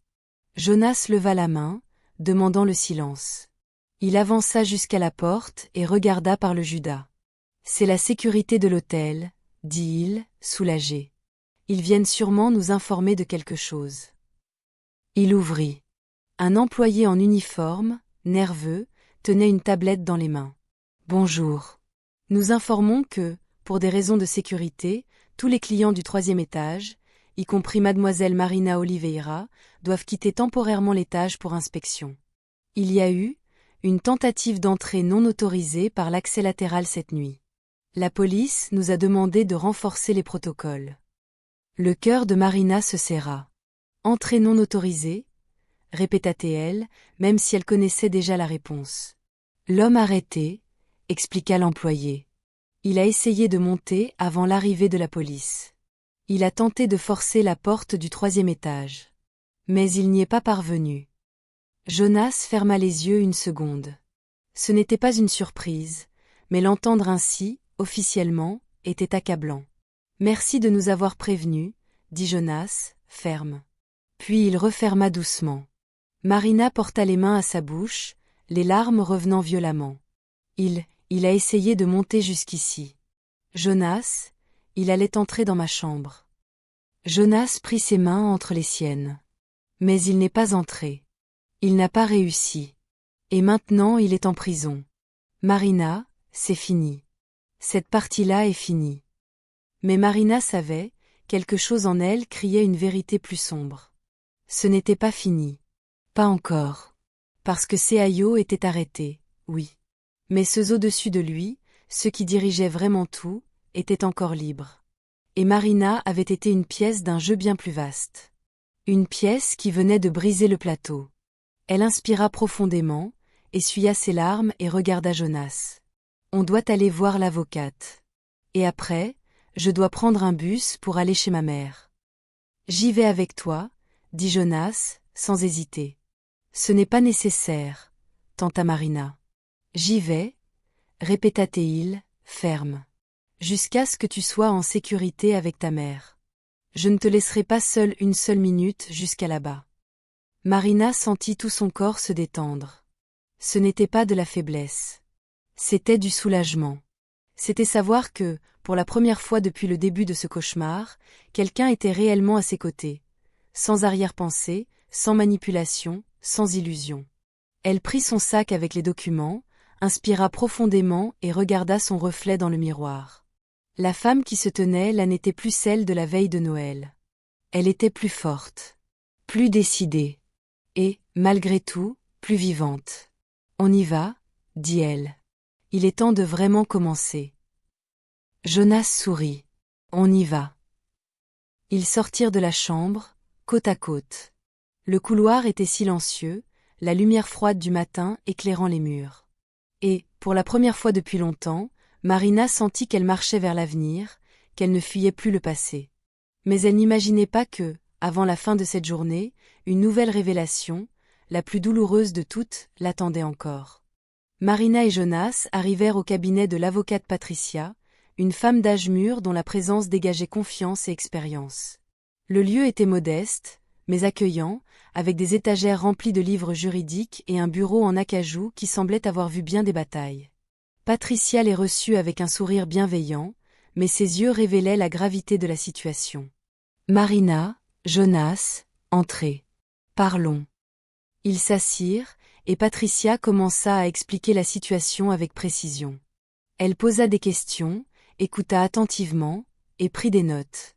Chaque détail était important, chaque information pouvait faire la différence entre une défense solide et une condamnation.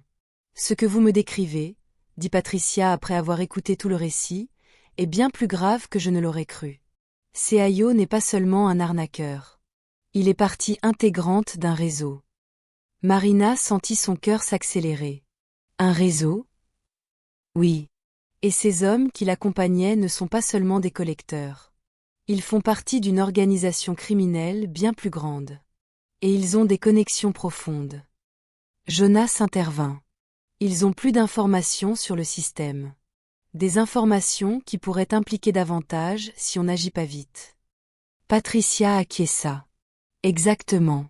Ils pourraient essayer d'exploiter n'importe quelle faille pour t'incriminer.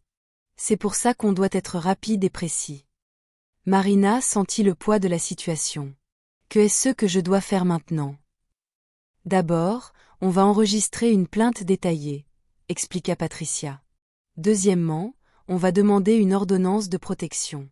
Troisièmement, on va utiliser ces documents pour construire une défense solide. Et quatrièmement, tu dois être préparé à témoigner. Marina inspira profondément. Témoigner ? Contre eux ? Oui, confirma Patricia. Contre Seayo et contre l'organisation. Mais ne t'inquiète pas. On va te préparer. Tu ne seras pas seule. Marina sentit un nœud dans sa gorge. Témoigner signifiait affronter toute face. Cela signifiait non seulement gérer la douleur émotionnelle, mais aussi affronter la peur réelle de représailles. Tu crois qu'il pourrait essayer quelque chose contre moi ? Demanda Marina, la voix presque inaudible. C'est possible, admit Patricia. Mais on est là pour te protéger. Et avec Jonas à tes côtés, je suis sûre que tu vas réussir à surmonter ça. Jonas prit la main de Marina, offrant un soutien silencieux. Je suis là, Marina. Et on va faire ça ensemble. Ils quittèrent le cabinet avec un plan clair. Marina se sentait un peu plus en sécurité, mais elle savait aussi que le chemin devant elle serait long et difficile. L'avocate avait donné des instructions précises, mais elle avait aussi clairement indiqué que la lutte était loin d'être terminée. En route vers la gare routière, où Marina prendrait un bus pour la maison de sa mère, Jonas parla de l'avenir. Tu vas avoir besoin de temps pour te rétablir, mais tu vas aussi avoir besoin d'un plan. Peut être commencer un nouveau chapitre de ta vie. Marina acquiesça, se sentant un peu plus légère avec son soutien. Écrire pourrait être ce nouveau chapitre. Transformer tout ça en quelque chose qui ait du sens, qui aide d'autres personnes. Jonas sourit. C'est une excellente idée. Et je peux t'aider aussi. Peut-être qu'on pourrait échanger des idées, te donner un coup de pouce. Ils arrivèrent à la gare routière, et Marina ressentit un mélange de soulagement et d'anxiété. Du soulagement à l'idée de voir sa mère, mais de l'anxiété en sachant que la lutte était loin d'être terminée. « Tu es sûr que tu ne veux pas que je t'accompagne jusqu'à là-bas » demanda Jonas. « Oui, » répondit Marina, essayant de paraître forte. « Mais merci. Pour tout. » Jonas l'étreint rapidement, un geste qui la surprit, mais qui lui apporta du réconfort. « Prends soin de toi, Marina. Et souviens-toi, tu n'es pas seule. » Marina monta dans le bus, s'asseyant près de la fenêtre. Tandis que le véhicule s'éloignait, elle regardait la ville qui avait été son foyer, mais qui ressemblait maintenant à un champ de bataille. Elle pensa à tout ce qu'elle avait vécu au cours des 24 dernières heures. La trahison, la découverte, la fuite, l'arrestation de Seayo. Et surtout, la révélation qu'elle avait été partie d'une machination bien plus grande et bien plus dangereuse. Mais elle pensa aussi à Jonas. À la façon dont il avait été une ancre au milieu de la tempête. À la façon dont il avait transformé une nuit de désespoir en un jour d'espoir. Et tandis que le bus poursuivait son voyage, Marina commença à écrire. Pas un message, mais le début d'une histoire. Une histoire de trahison, de découverte, de dépassement. Une histoire qui pourrait, un jour, aider d'autres personnes à comprendre que, même dans les nuits les plus sombres, il y a toujours une chance de trouver la lumière. Mais ce que Marina ne savait pas encore, c'est que, même emprisonnée, Seayo avait des alliés. Des alliés qui n'étaient pas disposés à tout abandonner. Et qui, peut-être, essaieraient encore d'utiliser Marina comme pion dans leur jeu. Le voyage en bus dura 6 heures. 6 heures pendant lesquelles Marina regarda par la fenêtre, observant le paysage changer, voyant la vie des autres passer tandis que la sienne semblait suspendue. Elle continua d'écrire dans le carnet que Jonas lui avait donné, transformant chaque émotion en mots, chaque douleur en récit. Quand elle arriva enfin chez sa mère, dans une petite ville à quelques heures de distance, Marina sentit tout son corps se relâcher. La maison était simple, avec un jardin fleuri que sa mère entretenait avec soin. Et lorsque la porte s'ouvrit, révélant le visage de sa mère, inquiet, aimant, protecteur, Marina s'effondra. Elle tomba dans les bras de sa mère et pleura. Elle pleura toute la douleur, toute la colère, toute la confusion qu'elle avait gardée en elle. Et sa mère la serra simplement, sans poser de questions, sans juger. Juste une mère. Juste de l'amour. Ça va aller, ma fille. Tu es en sécurité maintenant, murmura sa mère en embrassant ses cheveux. Dans les jours qui suivirent, Marina se reposa. Elle dormit de longues heures, mangea de la nourriture maison, resta près de sa mère. Et peu à peu, elle commença à tout raconter. La trahison, l'arnaque, la police, Jonas, l'avocate. Tout. Sa mère écouta, le cœur serré, mais aussi pleine d'admiration. Tu as été tellement courageuse, Marina. Tellement forte. Je ne me suis pas sentie forte, répondit Marina honnêtement. Mais je crois que j'ai fait ce qu'il fallait. Une semaine plus tard, Marina reçut un appel de Patricia. L'avocate avait des nouvelles. Marina, Seayo a accepté un accord. Il va tout avouer, les arnaques, l'organisation, les noms de tous les impliqués. En échange, la peine sera réduite. Mais le plus important, c'est que tu es officiellement innocente. Ton nom est totalement retiré de l'affaire. Marina sentit ses jambes faiblir et s'assit. Enfin. Enfin, elle pouvait respirer. Après l'appel, elle envoya un message à Jonas. Et il répondit immédiatement, comme s'il attendait de ses nouvelles. Marina, comment tu vas? Ma sœur a enfin retrouvé un nouveau travail. Elle se remet. Et moi, j'écris aussi. Sur tout ce qui s'est passé. Je pensais qu'on pourrait peut-être collaborer sur un projet. Transformer nos histoires en quelque chose qui pourrait aider les autres. Marina répondit aussitôt, oui. J'adorerais. J'ai un manuscrit presque prêt. Tu veux lire? Ils commencèrent à échanger régulièrement. Jonas lisait le manuscrit de Marina et donnait son avis. Marina lisait ce que Jonas écrivait et lui proposait des idées. Et peu à peu, ce qui avait commencé dans la douleur se transforma en créativité, en sang, en guérison. 6 mois après ce Noël dévastateur, Marina reçut une nouvelle qui la fit pleurer, mais cette fois, de joie. Une petite maison d'édition, mais respectée, avait accepté de publier son livre. Abandonné la veille de Noël, une histoire de trahison et de reconstruction. Le premier exemplaire arriva par la poste un jour ensoleillé de juin. Marina prit le livre dans ses mains, vit son nom sur la couverture, vit ses mots imprimés, vit son histoire transformée en quelque chose de tangible, quelque chose qui pourrait aider d'autres personnes. Elle appela Jonas immédiatement. Jonas. Le livre est sorti. Mon livre est sorti. Marina. Félicitations. Je savais que tu y arriverais. Tu veux venir à la séance de lancement? Dans ma ville? Une pause. Puis, oui. J'aimerais beaucoup. Et ainsi, quelques semaines plus tard, Jonas revint dans la ville. Pas pour résoudre un crime, pas pour sauver quelqu'un de la douleur. Mais pour célébrer. Pour être présent au lancement du livre de Marina. Pour voir la femme qu'il avait rencontrée dans son pire moment briller, désormais dans son meilleur. La séance de lancement eut lieu dans une petite librairie, mais pleine de monde. Amis, famille, personnes qui avaient lu le manuscrit avant la publication. Et lorsque Marina monta sur scène pour parler du livre, de l'histoire, du chemin parcouru, elle vit Jonas dans le public. Elle vit aussi sa sœur, assise à ses côtés. 2 victimes devenues survivants. Ce livre, commença Marina d'une voix assurée, parle de trahison. Mais il parle aussi d'espoir. De comment, même quand tout s'écroule, il y a toujours une chance de reconstruire. De se retrouver. De découvrir qu'on est plus fort qu'on ne l'aurait imaginé.